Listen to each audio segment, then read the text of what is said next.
आहे का, तुमच्यामध्ये अशी एक शक्ती आहे जी तुमचं आयुष्य पूर्णपणे बदलू शकते. ती शक्ती नेमकी कोणती आहे तेच आपण आजच्या व्हिडिओमध्ये पाहूया. हाय हॅलो नमस्कार, बुकवाणी या माझ्या यूट्यूब चॅनलवर तुम्हा सर्वांचे हार्दिक स्वागत आहे. आज आपण रॉन्डा बर्न लिखित द पॉवर या पुस्तकाचे सारांश रूपी अभिवाचन करणार आहोत. चला तर मग सुरू करूया. या ब्रह्मांडात एक अशी शक्ती आहे जी तुम्हाला काहीही मिळवून देऊ शकते.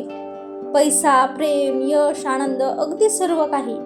पण ही शक्ती बाहेर नाही, ती तुमच्या आतच आहे आणि त्या शक्तीचं नाव आहे प्रेम. हे पुस्तक आपण 7 भागांमध्ये पाहणार आहोत. चला तर सुरू करूया मग. या पुस्तकातील पहिला भाग, शक्ती म्हणजे काय.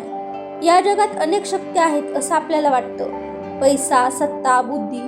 पण खरं सांगायचं तर या सगळ्यांपेक्षा मोठी एकच शक्ती आहे आणि ती म्हणजे प्रेमाची शक्ती. कारण प्रेम ही सर्वोच्च ऊर्जा आहे. प्रेम आपल्या आयुष्यात सगळ्या गोष्टी आणू शकतं. जिथे प्रेम आहे तिथे आनंद आहे, यश आहे, समाधान आहे. पण जिथे प्रेमच नाही तिथे मात्र भीती असते, राग असतो, दुःख असतं. म्हणूनच तुमचं आयुष्य कसं असेल हे तुमच्या प्रेमावर ठरतं. या पुस्तकातील दुसरा भाग, आकर्षणाचा नियम आणि प्रेम. लॉ ऑफ अट्रॅक्शन म्हणजेच आकर्षणाच्या नियमाबद्दल तुम्ही ऐकलं असेल, पण त्यामागची खरी भावना आहे ते म्हणजे प्रेम. तुम्ही जे अनुभवता तेच तुमच्या आयुष्यात येतं. जर तुम्ही प्रेम, आनंद, उत्साह अनुभवत असाल तर तुमचं आयुष्यही तसंच घडतं. पण जर तुम्ही भीती, राग, चिंता अनुभवत असाल तर प्रॉब्लेम्स तुमच्याकडे आकर्षित होतात. युनिव्हर्स तुमच्या शब्दांपेक्षा तुमच्या भावनांना जास्त प्रतिसाद देते. या पुस्तकातील तिसरा भाग, चांगल्या भावना, चांगले आयुष्य. या पुस्तकाचा सगळ्यात महत्त्वाचा आणि शक्तिशाली संदेश असा आहे की फील गुड. पण फील गुड म्हणजे काय? याचा अर्थ फक्त हसणं नाही, तर प्रत्येक क्षणी स्वतःला आनंदी, शांत आणि पॉझिटिव्ह ठेवणं म्हणजे फील गुड. या पुस्तकानुसार तुमच्या भावना म्हणजे एक चुंबकीय शक्ती आहे. तुम्ही जसे फील करता तशाच गोष्टी तुमच्या आयुष्यात येतात. जर तुम्ही आनंद, प्रेम, उत्साह फील करत असाल तर तुमचं आयुष्यही तसंच घडतं. पण जर तुम्ही सतत दुःखी, तणावात असाल तर तुम्ही अजून प्रॉब्लेम वाढवतात. कल्पना करा, तुमची सकाळ खूप चांगली सुरू झाली. तुमचं आवडतं गाणं तुम्ही ऐकलं, पॉझिटिव्ह विचार केले आणि स्वतःला मोटिवेट केले. याचा परिणाम असा होतो की तुमचा दिवस अत्यंत छान जातो. चांगले लोक भेटतात, कामं सहज होतात, कारण तुम्ही फील गुड एनर्जीमध्ये आहात. फील गुड कसं करायचं? पहिली गोष्ट, तुमचं आवडतं म्युझिक ऐका. दुसरी गोष्ट, जे काम तुम्हाला आनंद देतं ते करा. तिसरी गोष्ट, सकारात्मक लोकांमध्ये राहा. चौथी गोष्ट, नकारात्मक विचार लगेच बदला. तुमचं काम एकच आहे, स्वतःला चांगलं वाटेल असं करणं. जेव्हा तुम्ही आनंदी असता तेव्हा तुम्ही तुमचं बेस्ट व्हर्जन बनता. तुमचं कॉन्फिडन्स वाढतो, तुमची अट्रॅक्शन पॉवर वाढते आणि तुम्ही संधी आकर्षित करता. तुमचं आयुष्य बदलण्यासाठी तुम्हाला फक्त एक गोष्ट करायची आहे, ती म्हणजे स्वतःला चांगलं वाटू द्या. या पुस्तकातील चौथा भाग, प्रेम आणि नातेसंबंध. आपल्या आयुष्यातील सर्वात महत्त्वाचा भाग म्हणजे नातेसंबंध. आपले कुटुंब, मित्र, जोडीदार या सगळ्या नात्यांमुळेच आयुष्य सुंदर बनतं. पण कधी विचार केलात का, काही नातेसंबंध खूप छान असतात आणि काही सतत तणावपूर्ण का असतात? या पुस्तकानुसार त्याचं उत्तर खूप सोपं आहे. कारण तुमच्या भावना तुमचे नातेसंबंध ठरवतात. तुम्ही समोरच्या व्यक्तीबद्दल काय फील करता तेच तुमच्या नात्यातही दिसतं. जर तुम्ही प्रेम, आदर फील करत असाल तर तुमचं नातं मजबूत होतं. पण जर तुम्ही राग, तक्रार फील करत असाल तर तुमचा तणाव वाढतो. कारण तुमच्या भावना म्हणजेच तुमची ऊर्जा आहे, जी समोरच्या व्यक्तीकडे जाते. समजा एखाद्या व्यक्तीबद्दल सतत तुम्हाला त्रास वाटतो, म्हणता ही व्यक्ती खूप इरिटेटिंग आहे. मग काय होतं? ती व्यक्ती अजून तशीच वागते, कारण तुम्ही त्याच एनर्जीला उत्तेजित करत आहात. पण जर तुम्ही ठरवून विचार बदलला आणि म्हणालात या व्यक्तीत काहीतरी चांगलं आहे, तर हळूहळू तुमचं नातं बदलायला सुरुवात होते. कारण तुम्ही जे देता तेच तुम्हाला परत मिळेल. तुम्ही प्रेम दिलं तर तुम्हाला प्रेम मिळतं. तुम्ही जर आदर दिला तर तुम्हाला आदर मिळतो. तुम्हाला माहिती आहे का सर्वात मोठी चूक काय होते ते? कारण आपण दुसऱ्याला बदलायचा प्रयत्न करतो. तो असा का आहे, ती अशी का वागते. पण हे पुस्तक तुम्हाला सांगतं, दुसऱ्याला बदलण्याऐवजी स्वतःला बदला. तुमच्या भावना बदला, तुमची रिॲक्शन बदला आणि मग बघा समोरची व्यक्ती कशी आपोआप बदलते ते. कारण नातं बदलायचं असेल तर ती व्यक्ती नाही, तुमच्या भावना बदला. त्यासाठी फार काही करायची गरज नाही. त्या व्यक्तीबद्दल रोज एक सकारात्मक गोष्ट बोला. तुम्ही त्यांच्या लहान गोष्टीही ॲप्रिशिएट करा. त्यांना कमी लेखणं बंद करा आणि त्यांच्यावर ठरवून प्रेम करायला सुरुवात करा.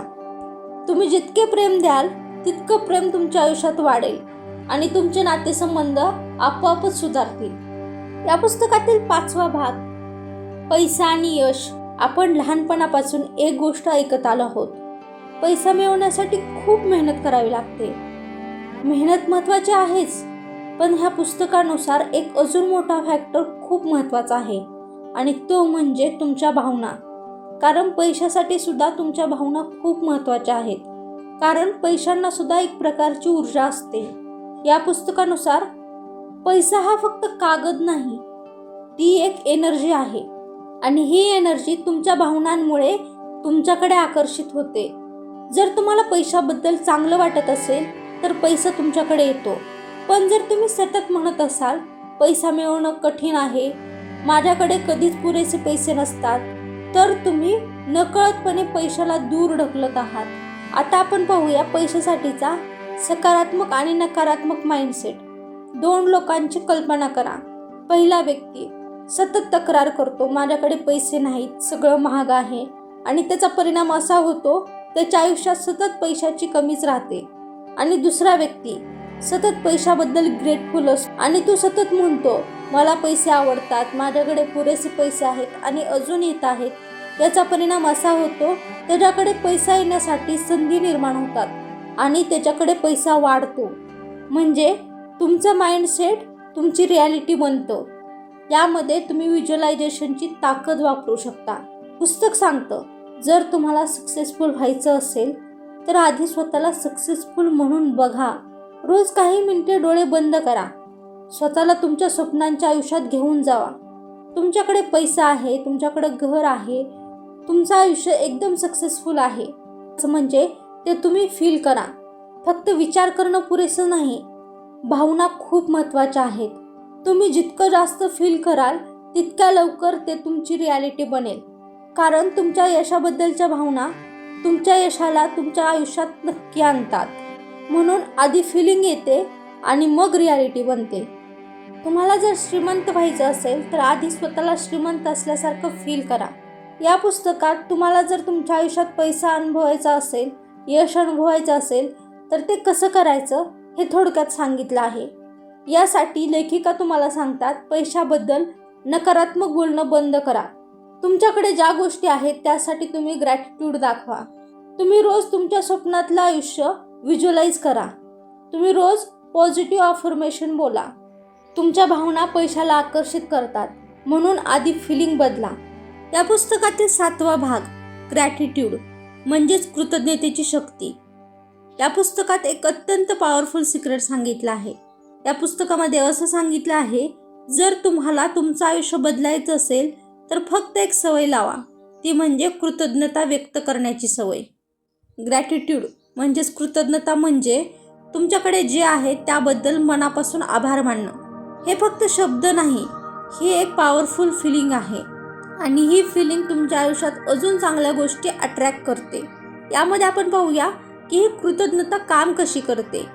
तेव्हा तुम्ही तुमच्या आयुष्यातल्या कमतरतेवर नाही तर तुमच्या आयुष्यात जे काय आहे त्यावर फोकस करता.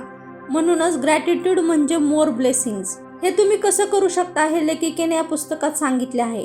तुम्ही रोज सकाळी किंवा रात्री अशा 5 गोष्टी लिहा ज्यासाठी तुम्ही आभारी आहात.